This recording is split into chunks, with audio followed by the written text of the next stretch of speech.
Hey guys, I'm Ella from Songl and we are here with Bobby Fox.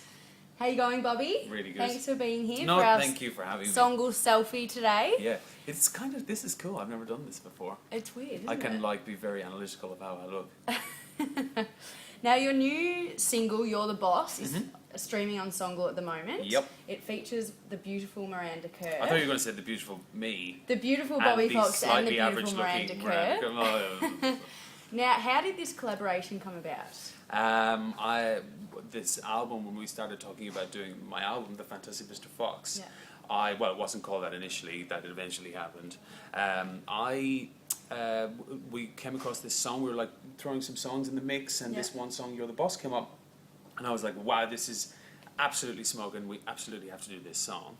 And we then started discussing who it could be, and because the song really, it's not like there's not big melodies and big notes and everything, it's very sort of pillow talking, it's very conversational. Yeah. Miranda's name was thrown in like as a kind of cool, quirky angle. Did you know that she could sing? No, I hadn't a clue.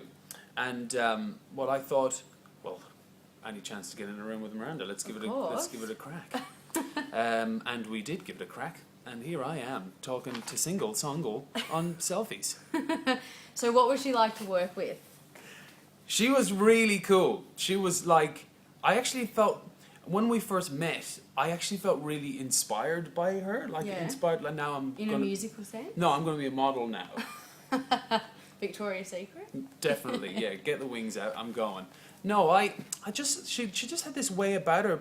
I mean, she's so successful and mega rich. Yeah. So I guess the world is her oyster. Exactly. You know, and when you look like that and you have all those dollar bills, you can do whatever you want. Exactly. But she just went, you know what? I just don't do anything unless I can put my whole heart into it. Yeah. And I suppose whatever. Well, maybe I was just got out of the wrong side of bed or something. But I just remember sort of feeling like, that's right. That's exactly the way it should be done. Yeah, but that's exactly the way it should be done. That's what we all should do. Yeah, give everything. That's exactly right. Yeah. Now, interesting question. Is she as beautiful in real life as she's in the magazines, or more so? Yeah, more, I reckon. More? Because, oh my God. you know, she's hot. Like, yeah, like, it's mental. She's gorgeous. But when you meet her, then there's like a glow that happens. Like, then there's the whole aura that the camera, like, you can see this aura that I have. Like, that's actually my hat, right? But it's just sort of, it just radiates. And you can't help but sort of, you keep getting caught staring. You know that awkward thing where you're like, you get caught and then you go, pretend you weren't. It wasn't. My eyes just sort of met hers at the same time. And then I just basically fell in love with her, and now I'm in emotional turmoil because she doesn't love me. And I'm writing songs about her and stuff. First one's called Miranda. We can't wait to hear those ones. Yeah, they're called Miranda. Now, you were born in Ireland. What made you reside in Melbourne and in Australia? Melbourne is the best city in true. the world. It's voted many times as that.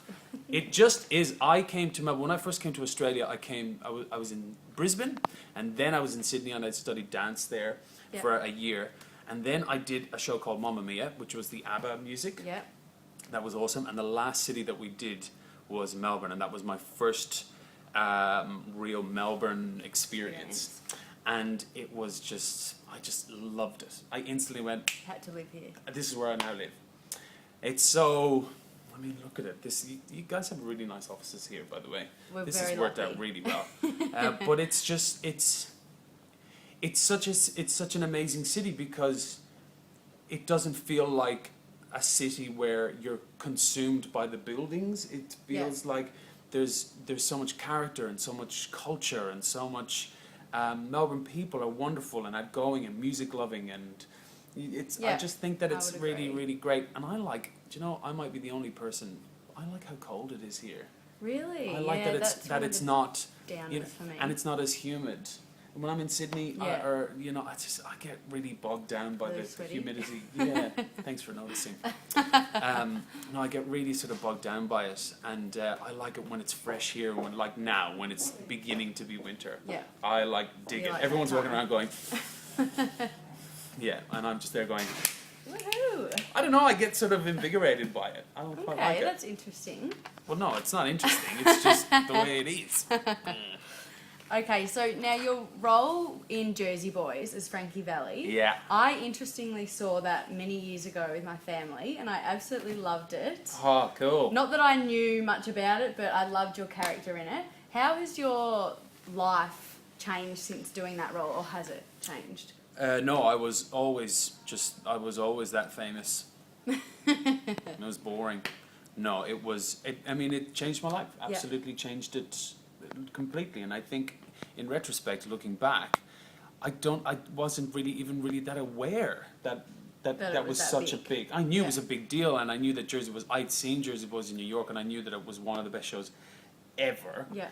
But having that opportunity, that experience, I mean, I was just there. In my mind, I was thinking, just get it right. Just don't mess it up. Don't get it wrong. Yeah, get it right. And so that in itself, but then the effect that it had on this city, on Melbourne, and on Australia, and on people. I was at the airport just 2 days ago, and I was waiting for my bag, and this guy came up to me, and he goes, "Excuse me, I just have to say that Jersey Boys is my all-time favorite show." That's amazing. Because I saw it 4 times. Wow. So I was like, my wife dragged me along the first time, and then I went And back you 3 didn't more wanna times, go and a I was in bit, front and row, then he second was row, there. third row. No, and then it just kind of became a bit awkward.